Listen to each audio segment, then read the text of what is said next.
Winter had come early. The small town of Everstone was buried so deeply in snow that it felt as if the world around it had vanished. For 3 days straight, the storm raged on. Snow piled thick on rooftops, roads turned into white tunnels, and the wind howled as if trying to warn people of something unseen. Yet in that silence, within the frozen emptiness, a story was only just beginning. A story where one person's suffering became another's destiny, and where one man would become the light that led others out of the dark. Mark Rivers, a former firefighter, lived on the outskirts of town. Even after leaving his service, he woke up early every day, an old habit he couldn't shake. That morning, while clearing his porch, he heard a strange sound. At first, he thought it was the wind. Then he heard it again, a weak, desperate, almost childlike voice. Mark froze and listened more carefully. Someone was calling for help. Without hesitation, he grabbed his flashlight, put on his warmest jacket, and turned toward the road leading into the old forest. The sound had come from there. Who would be in the forest during a storm like this? He wondered. But he had no choice. Someone needed him. The wind hit his face as he walked, and snow stung his eyes. He moved almost blindly through deep drifts until a dark shape appeared ahead. A car, an old Toyota, half buried in snow. All the windows were fogged over. Mark knocked on the door. "Is anyone alive in there?" he shouted. A faint whisper answered, trembling, "Please, help us."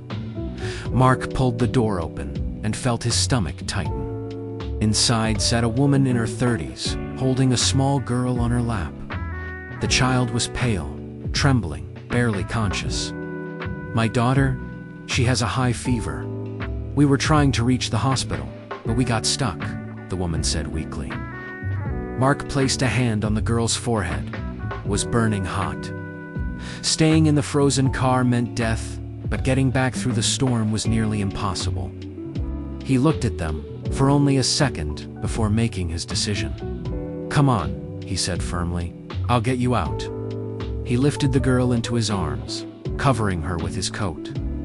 The woman followed behind him, stumbling with every step. The storm raged around them, tearing at their clothes. Every breath felt heavy. Mark's legs ached, his arms weakened, but he refused to slow down. The girl's tiny hand held onto him. Her weak grip reminded him that giving up wasn't an option. They walked for what felt like hours. Snow swallowed their tracks almost instantly. The woman fell more than once, but Mark helped her up each time. Just when his strength was nearly gone, he saw a faint light ahead. A small, warm glow in the swirling darkness. The window of the old church at the hill's edge. Hope flickered inside him. He pushed the heavy church door open with his shoulder. Warm air washed over them. The local pastor rushed over, shocked by what he saw. Mark laid the girl near the altar, where candles burned softly. "She needs heat," he said. The pastor brought blankets, warm water, and a small heater. Slowly, the girl's breathing steadied. The woman cried silently, holding her child's hand. Mark finally allowed himself to breathe. Hours passed. The storm outside raged on, but inside the church, there was peace. The girl finally opened her eyes. "Mom?" she whispered. The woman let out a sob of relief. Mark smiled tiredly. He had carried people out of burning buildings, pulled victims from wreckage, but somehow this moment felt heavier than all those years of service. It felt like fate had placed him there for a reason. The next morning, the storm began to fade. Snow still covered the world, but the danger had passed. The woman hugged Mark tightly, "Thank you.